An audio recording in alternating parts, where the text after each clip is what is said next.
creating a table layout, you will often want to populate the rows of your table from a data class or from an array list or list of data objects.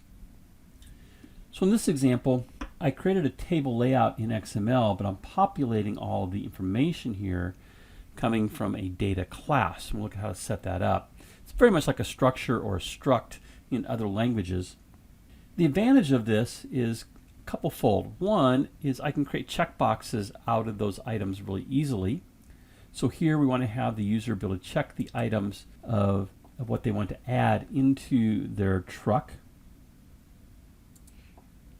And it updates the price automatically as they check or uncheck those items.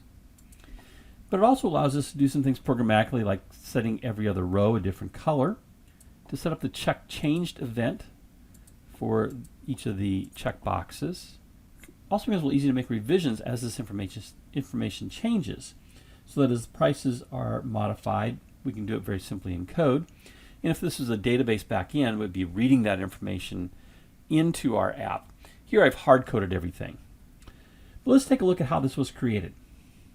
I set up an XML file using our activity main XML to be a vertical linear layout, and then it contains 3 text views. One is our title, one is our price, and one is some instructions to the user. And then I simply added a table. Now, one thing to recognize, when you add a table, add another one here, it has 4 rows that come with it, 4 empty rows. I just deleted those rows. So you can select them and delete them. I'm going to get rid of this table layout because here's my table layout, and I named it TBL options, but there's no rows added to it. I did set this up so that the height is wrap content, and that way it'll extend as far as necessary for the number of rows. Now, if we had a lot of information we want to present here, you might want to put that table inside a scroll view. I also set a little margin of 16 dp for my linear layout, and then everything else just matches the parent.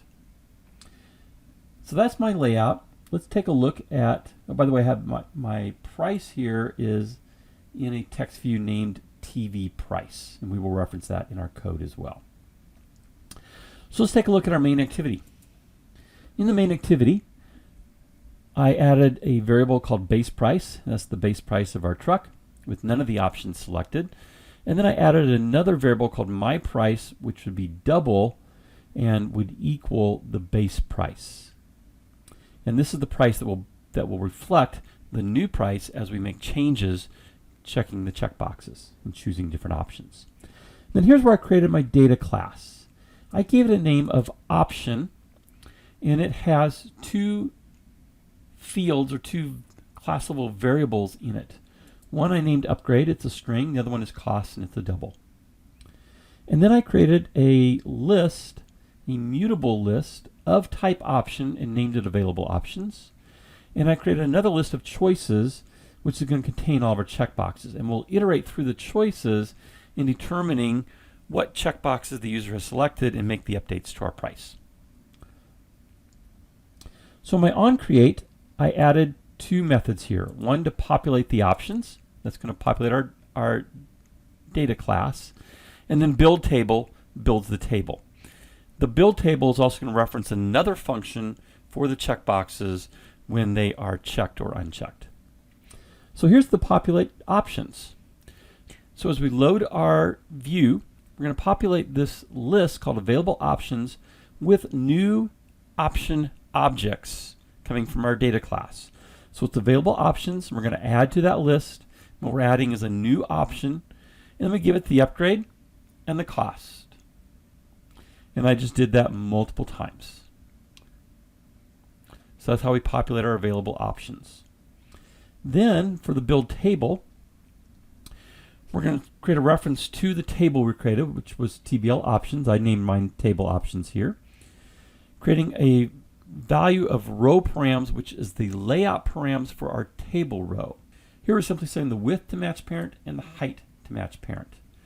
Now I'm going to have some cells or some children of that row, so I also created params for those for for those children. One is named child param 1.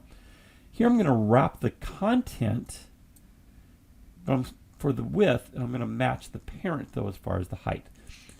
And I'm setting a weight here of 0.2. I want this column to be basically 2/3. And you'll see the next one, child param 2, same thing. I'm wrapping the content for the width, but I'm setting the weight to 0.1. I played around with these numbers a little bit. I'm not sure they really have a big impact. And again, your table is going to reflect the values that are in the cells or in the columns and set some widths automatically. But these numbers worked for me pretty well, going 2/3 and 1/3. Then I'm going to create the header row. Now that was the upgrade and the cost that you saw above my highlighted table rows. We create a header row that's a table row. Context is this. And then the header row is going to set layout params to that row params. I'm going to create two columns, column 1, column 2. These are just text. They're both text views. Putting upgrade in one, cost in the other. Setting the layout params for those two text views to child param 1 and child param 2. I'm setting the margins for child param 2 to top 15. I had some issues with these not really lining up well on the baselines, and there isn't a way that I could discover to align the baselines of the children of the row. So I just set the margins for the second one, played around with the numbers for the top to get to where I thought it looks good, at least on this one device. I haven't really tried running this on other devices, so maybe another option we have to look at to make this look good elsewhere. But for now, that was my approach. Then I'm adding those two items to my header row using an add view, setting the weight of the row to 0.3, the weight sum, so 0.2 plus 0.1. And then I'm adding that into my table. So that's my header row. Then I'm going to add in all the rows for the options. And we're going to do that in a loop. So my loop here is going from 1 to 0 to the available options.size minus 1. Remember, we start counting with 1 for size, but the indexes start with 0, so I want to do a minus 1. I'm going to create a table row again, just name it row. I'm going to set the params to row params once again, but this time rather than two text views, I want a checkbox and a text view. I'm going to add to my choices list the checkbox that's being created. And again, we're going to iterate through those checkboxes or through our choices list to determine what's been checked and not checked. I'm going to set the text of my checkbox to the available options element I and upgrade field, so .upgrade. Same thing with the cost. I'm going to set it to the available options element I cost, but I'm going to format that for 2 decimal places with a comma for the thousand place and put a $sign in front and concatenate those together to achieve that. I'm going to set the child params for checkbox 1 to child param and the TV cost to child param 2. I'm going to add both of those to my row, so adding view. And then here's where I set the colors of the row. So if the row is even, I set the background color of the row to a color named even row, which is kind of a very light orangish yellow. And then the color for the odd rows, I created a very light blue. Checkbox dot onset check changed listener. So I'm creating a listener for the checkbox to determine is checked, and this can be either true or false, so unchecking works here as well. I'm going to call a method called update price. Finally, I'm going to set my row sum to 0.3 again and add that view to my table options. Here is the function that's called by those checkboxes as we check and uncheck them. We're going to set a reference to the text view named TV price. That's what we're going to update. We're going to update my price to equal base price.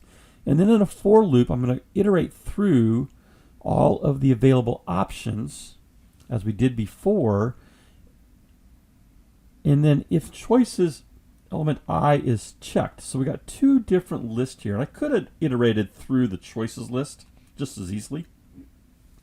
If you want to do anything else with the data from the available options, then for example, I want to get the cost from the available options and it ties those two together. My price is being incremented by the available options cost if it is checked. We're going to create a string, as we did before, 2 decimals of my price with a $sign, and that's what I'm going to display in the TV price text view. So that is how we can use data from a data class that we can hard code in and then display those options in our table. If you just jumped into this video, you can see all the videos from the Android app development cohort playlist by clicking on the image in the lower right. And if you'd like to be alerted to future videos that I create, you can click my picture up in the top right and subscribe to the channel.